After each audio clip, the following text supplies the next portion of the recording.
fun to get to the end of my round. And the next thing after this will be picking up all of the provisional cast-on stitches to prepare to use those in the next step. So I'm almost to my end of round. And so I'm ending here in knit 1. And I have one more stitch before the end and beginning. So these stitches I'm going to ignore right now. So these are the ones that we'll continue with later. But first, I need to figure out how to get the cast-on stitches off of this piece of yarn and onto the needle. So here's what we're going to do. The first step is make sure that the live stitches already don't fall off my needle. So I'm just pulling them forward.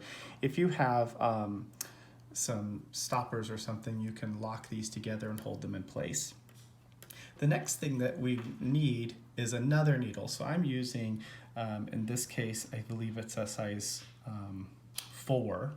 So I'm using a 4, I'm using a longer circular. This one that I'm going to use to hold temporary stitches is 32 inches.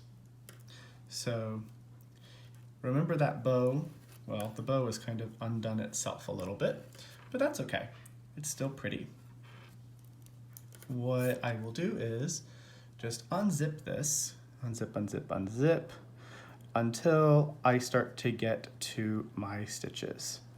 And so each stitch is going to undo itself one stitch at a time, and it might be a little difficult to see, but as you're doing it, I think you'll figure out the same method.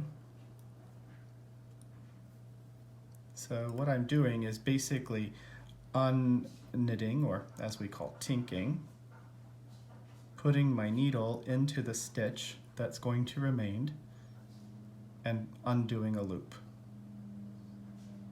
Putting my needle into the stitch. So this is how we do this part.